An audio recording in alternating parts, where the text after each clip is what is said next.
Hello everyone, good evening, नमस्कार। This is computer concepts AK Pandey. Welcome to my YouTube channel.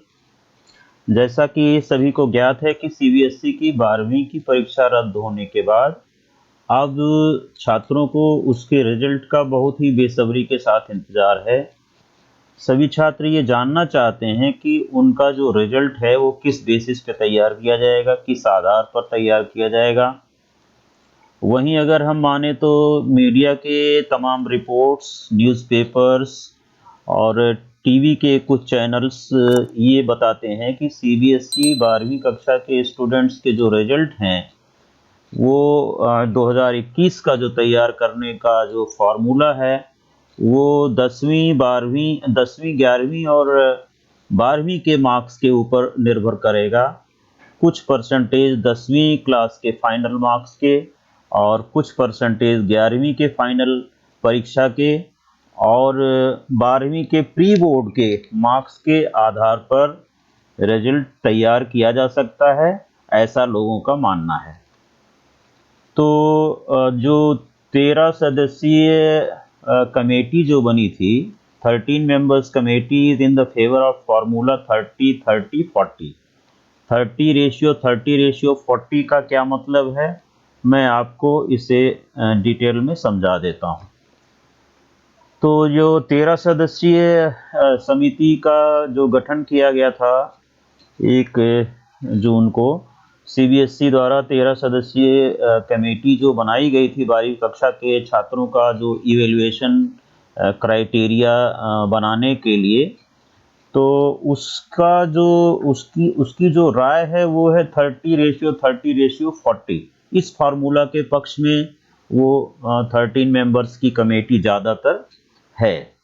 यानी इसका मतलब हुआ 10वीं कक्षा के फाइनल रिजल्ट का 30% और 11वीं कक्षा के फाइनल रिजल्ट का 30% और 12वीं के प्री बोर्ड का 40% का वेटेज 12th क्लास का 2021 का मार्क्स जो है उसका रिजल्ट बनाने के लिए प्रयोग किया जाना चाहिए। ये उस 13 मेंबर्स की जो कमेटी बनाई गई है उसकी ये राय है, उसके सभी सदस्य इसके पक्ष में हैं। और कमेटी में announce the marking formula on 17 जून 2021। तो 17 जून को इस मार्किंग फार्मूले की घोषणा की जा सकती है। अभी फार्मूला फाइनल नहीं हुआ है। गौरतलब है कि कमेटी द्वारा जो मार्किंग फार्मूला जो है 17 जून को सुप्रीम कोर्ट में सबमिट करने के बाद घोषित किए जाने की संभावना होगी, क्योंकि ये बता दें कि पिछले महीने ही अभिभावकों ने, जो पेरेंट्स हैं, उन्होंने सुप्रीम कोर्ट में एक जनहित याचिका दायर की थी जिसमें महामारी के कारण CBSE क्लास 12th की परीक्षा रद्द करने की मांग की गई थी। वहीं CBSE ने सबसे पहले 1 जून को 12वीं कक्षा की परीक्षा रद्द कर दी थी। इसके बाद कई राज्य के जो कई स्टेट के बोर्ड्स ने भी अपनी परीक्षाएं कैंसिल कर दी थी। तो इसके चलते 17 जून को जो पेशी है सुप्रीम कोर्ट में, या सुप्रीम कोर्ट में क्या नाम, ये रिजल्ट बनाने का जो भी फार्मूला है 13 मेंबर्स जो भी उस कमेटी के हैं, उन्होंने जो भी फाइनलाइज किया होगा पहले वो सुप्रीम कोर्ट में सबमिट करने के बाद उसका प्रॉपर अनाउंसमेंट कर सकते हैं। CBSE ने स्कूलों को प्रैक्टिकल प्रोजेक्ट और आंतरिक मूल्यांकन ऑनलाइन आयोजित करने का आदेश दिया। ये इस समय ज़्यादातर सभी स्कूल्स में ये एग्ज़ाम्स चल रहे हैं ऑनलाइन, वाइवा लेकर के, और उनको मार्क्स दिए जा रहे हैं आउट ऑफ 30, आउट ऑफ 20 जो भी है। तो ज़्यादातर स्कूलों के प्रिंसिपल्स ने कमेटी को ये जानकारी दे दी है कि वे एकेडमिक ईयर 2020-21 के दरमियान स्कूलों में आयोजित किए गए जो टेस्ट हैं और एग्ज़ाम के आधार पर छात्रों की मार्किंग करने की स्थिति में है। ज़्यादातर प्रिंसिपल्स ने ये बता दिया है कमेटी को कि उनके पास जो प्रैक्टिकल के मार्क्स हैं वो तैयार हैं, प्री बोर्ड के मार्क्स तैयार हैं।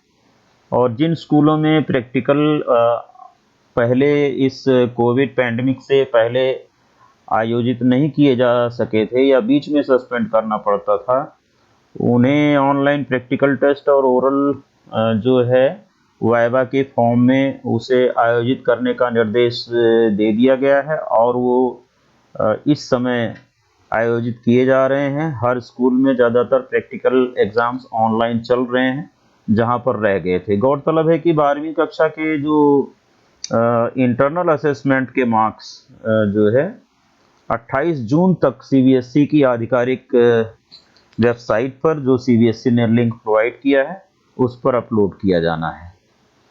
तो मूल्यांकन जो है जो इवेल्युएशन है 12th क्लास का, इसको लेकर के डिफरेंट ओपिनियंस आ रही हैं। कोई कहता है कि ठीक है, आप कमेटी की राय है 30 और 40 का जो फार्मूला है वो इम्प्लीमेंट होना चाहिए। तो कुछ लोग इस मत में भी हैं। उनकी ये भी राय है कि उसका 10वीं और 11वीं के रिजल्ट से कोई सरोकार नहीं होना चाहिए। 12वीं के प्री बोर्ड के हिसाब से और पीरियोडिक टेस्ट के हिसाब से ही 12वीं का रिजल्ट बनाना चाहिए। तो कुछ प्रिंसिपल्स का कहना है कि जो 12वीं के पीरियोडिक टेस्ट हैं, प्री बोर्ड मार्क्स हैं और इंटरनल असेसमेंट हैं, इनको मैक्सिमम वेटेज दिया जाना चाहिए। अच्छा, एक प्रिंसिपल ने कहा कि 11वीं कक्षा के अंकों को शामिल करना अनुचित होगा, और क्योंकि जो 11वीं क्लास है, जो 11th क्लास है, उसमें बच्चे ये क्लास को इतना सीरियसली नहीं लेते हैं, और अचानक उनका 10th क्लास से 11th क्लास में स्टैंडर्ड चेंज होता है। तो वहाँ पर शुरुआती दौर में जो पीरियोडिक टेस्ट होते हैं या जो मार्क्स हैं वो कम आते हैं, और फाइनली जब 11th क्लास का फाइनल एग्ज़ाम होता है तब तक बच्चे सीरियस होते हैं। और जो बिगिनिंग के मार्क्स हैं, पीरियड टेस्ट है, यूनिट टेस्ट है या मिड टर्म है, उनके मार्क्स का भी वेटेज फाइनल में लगता है। तो कुछ प्रिंसिपल्स का कहना है कि 11th क्लास में इतना अच्छा रिजल्ट वो नहीं ला पाते हैं और 12th में थोड़ा कॉशस होते हैं और एंड में वो अच्छी पढ़ाई कर लेते हैं। तो इसके चलते हुए जो 12th क्लास के पीरियोडिक टेस्ट हैं, यूनिट टेस्ट है, मिड टर्म है, जिस प्रकार से 10वीं कक्षा का रिजल्ट बनाया गया था, उस तरह के रिजल्ट के बारे में कुछ लोगों की मैक्सिमम राय है कि मैक्सिमम वेटेज मतलब जो है क्लास 12th के मार्क्स को, क्लास 12th के जो इंटरनल एग्ज़ाम्स हुए हैं उनको देना चाहिए मैक्सिमम वेटेज। उसके आधार पर उसका मूल्यांकन होना चाहिए। तो ये कुछ प्रिंसिपल्स का कहना है। और हालांकि इन तमाम तरह की ओपिनियंस को मद्देनज़र रखते हुए सीबीएसई की ये कमेटी किस नतीजे पर पहुंचती है और कौन कौन से किस नए फार्मूले के साथ मैदान में उतरती है, ये तो वक्त ही बताएगा। अंतिम निर्णय आने तक हमें इंतज़ार करना होगा। तब तक के लिए हमें दीजिए इजाज़त। नमस्कार। चैनल पर आप नए हैं और ये वीडियो आपको पसंद आई तो चैनल को फटाफट सब्सक्राइब कर लें, और कमेंट सेक्शन में किस तरह से रिजल्ट बनना चाहिए वो राय भी आप कमेंट सेक्शन में लिख सकते हैं। आपका बहुत बहुत धन्यवाद समय देने के लिए। Thank you very much for watching.